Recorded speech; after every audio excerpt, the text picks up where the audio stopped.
CNN Indonesia Breaking News.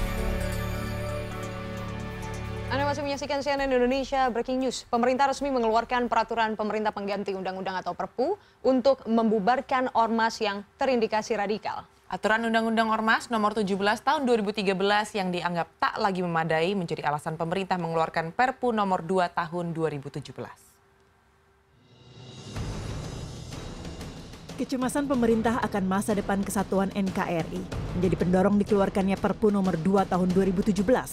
Pemerintah menilai Undang-Undang Nomor 17 Tahun 2013 tidak merumuskan secara mendetail ajaran yang bertentangan dengan ideologi Pancasila dan Undang-Undang Dasar 1945. Pemerintah melalui Menteri Koordinator Politik Hukum dan HAM, Wiranto, menyatakan Perpu ini tidak hanya menyasar satu ormas.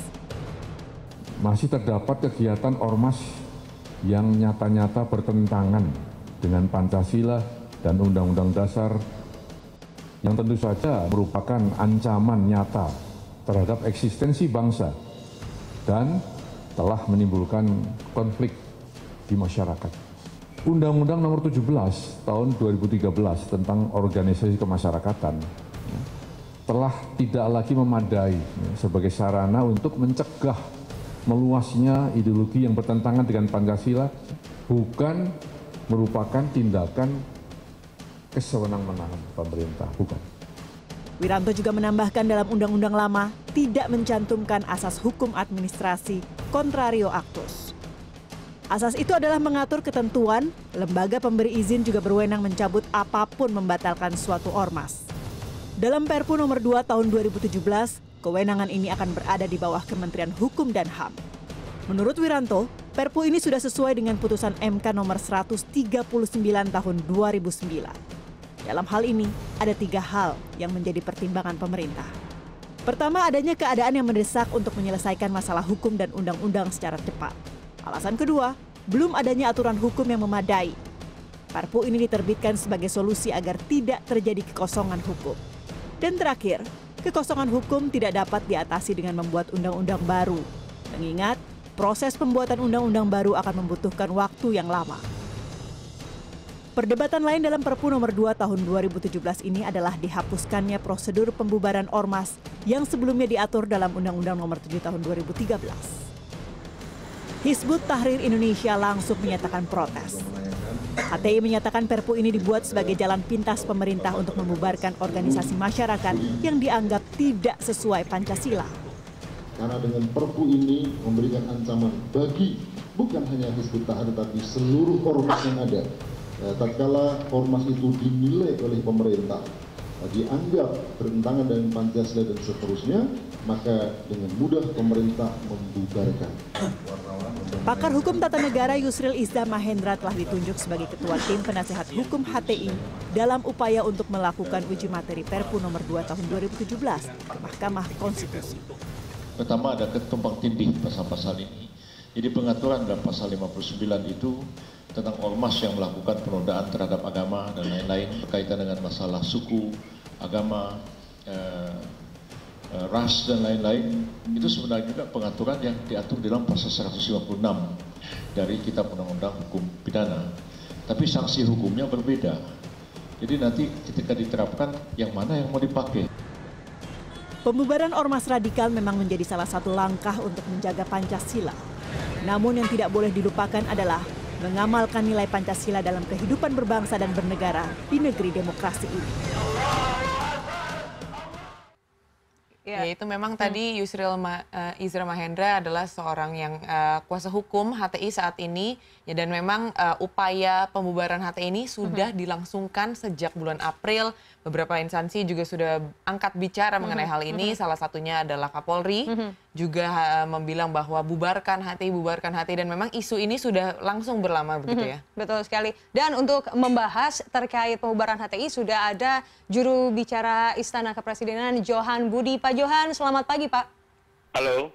Baik, Pak Johan di sini dengan Hanum dan Joy. Pak Johan terkait selamat pagi, Hanum. Baik, Pak Johan terkait konferensi pers yang baru saja berlangsung, mengapa sangat cepat proses pembubaran ini dilakukan? Apa juga terkait tekanan dari Presiden?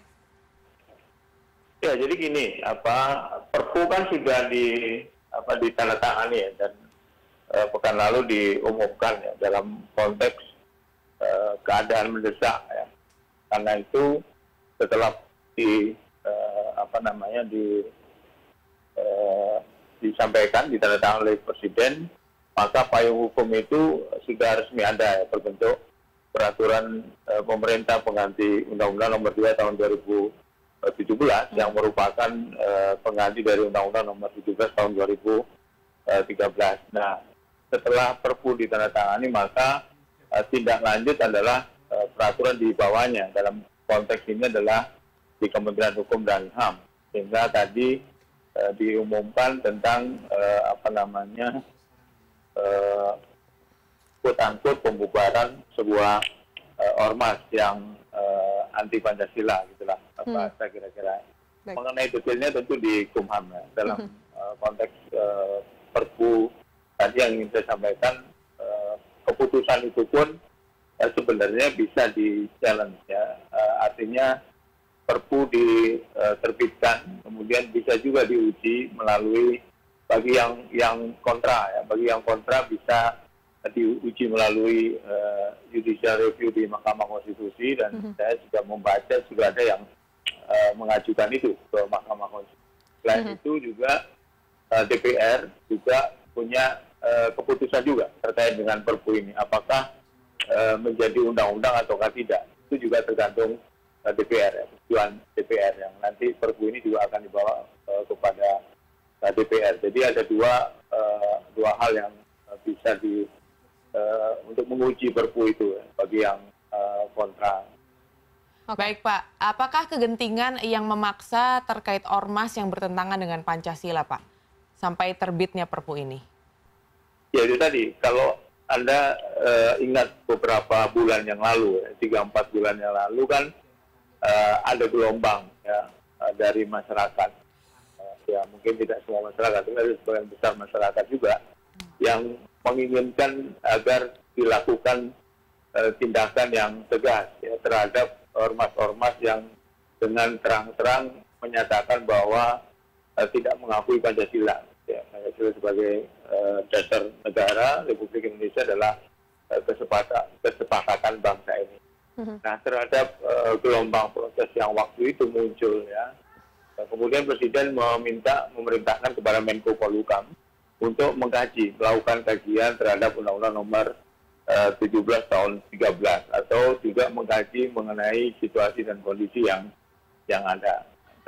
Dari hasil kajian yang dilakukan oleh Menko Polhukam, tentu juga mendengarkan pendapat para ahli hukum yang kemudian akhirnya diterbitkanlah Perpu Nomor 2 tahun 2017, di mana isinya salah satu adalah memberikan payung hukum di mana di Undang-Undang Nomor 17 tahun 2013 itu tidak terakomodasi.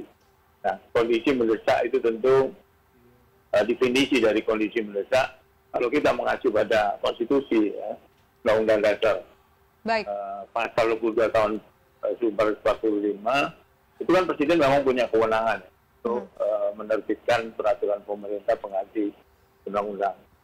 Baik, Pak Johan, terkait hal ini, akhirnya Badan Hukum HTI ini sudah dicabut, dan seperti yang kita tahu bahwa HTI ini merupakan salah satu ormas yang memang sudah lama ada di Indonesia begitu, dan usianya sudah cukup tua. Apakah pemerintah, khususnya Presiden, melihat ini ke depannya akan menimbulkan dampak yang cukup positif, karena kita tahu kan keorganisasian masyarakat ini tentunya akan bisa timbul kapan saja, dan nanti akan ada HTI lainnya yang juga akan muncul begitu? Sebenarnya sederhana ya, simpel sekali. Apa yang dilakukan oleh Menteri Hukum dan HAM misalnya, itu kan juga bisa diuji melalui TUN. Jadi ormas yang dibubarkan itu juga bisa mengajukan keberatan juga ke TUN terhadap keputusan ini. Yang kedua, sepanjang ya, ini kan ada yang kemudian menjadikan Perpu ini bias ya, ada tudingan-tudingan yang seolah-olah memberangus ormas-ormas Islam. Saya kira tidak. Simpel saja, kalau ada ormas yang kemudian mengakui Pancasila, ya nggak masalah, nggak ada problem gitu. Tapi kalau ada ormas yang terang-terangan kemudian menyatakan anti Pancasila atau tidak setuju dengan Pancasila sebagai dasar negara misalnya, itu jelas ada payung hukumnya, yaitu Perpu nomor 2 tahun 2017 yang sekarang sedang diuji di Mahkamah Konstitusi dan juga sedang menunggu ya apakah disetujui atau tidak oleh DPR yang merupakan representasi dari masyarakat bisa diundangkan ataukah tidak gitu. Jadi kan sederhana sekali sebenarnya kalau kita lihat persoalannya. Jadi jangan kemudian dibawa ke mana-mana yang kemudian menuduh pemerintah yang sekarang menjadi otoriter. Bagaimana otoriter? Orang ada mekanisme hukum yang untuk men-challenge ya, Perpu itu bisa disetujui, bisa juga tidak. Kemudian di Mahkamah Konstitusi bisa diuji secara apakah itu melanggar konstitusi atau tidak. Gitu. Oke. Ya Pak, dari selain juga memang dari pihak yang kontra, selain otoriter ada beberapa poin juga yang mereka merasa keberatan. Salah satunya mereka merasa bahwa keputusan ini sangat kental atau sangat dekat dengan kepentingan politik. Bagaimana dengan pendapat pemerintah mengenai tuduhan tersebut? Kepentingan politik yang mana? Kan harus jelas. Mereka merasa bahwa ini adalah salah satu langkah. Bisa dijawab ya. Jadi apakah ini bentuk otoriter? Kan tadi saya sampaikan bahwa Perpu ini bisa diuji sebenarnya. Sederhana sekali kalau Mahkamah Konstitusi misalnya setelah ada judicial review dari ormas yang atau dari pihak yang kontra yang kemudian diputuskan oleh Mahkamah Konstitusi bahwa Perpu nomor 2 tahun 2017 itu melanggar konstitusi, kan bisa tidak berlaku juga. Yang kedua kan DPR selaku representasi dari masyarakat yang banyak. Kan ada masyarakat, sebagian masyarakat yang menolak kalau DPR ini kan merupakan representasi dari masyarakat banyak. Kalau dianggap bahwa Perpu ini juga tidak bisa diundangkan, kan juga bisa ditolak oleh DPR, sehingga tidak bisa diundangkan kalau DPR yang merupakan representasi dari publik, dari masyarakat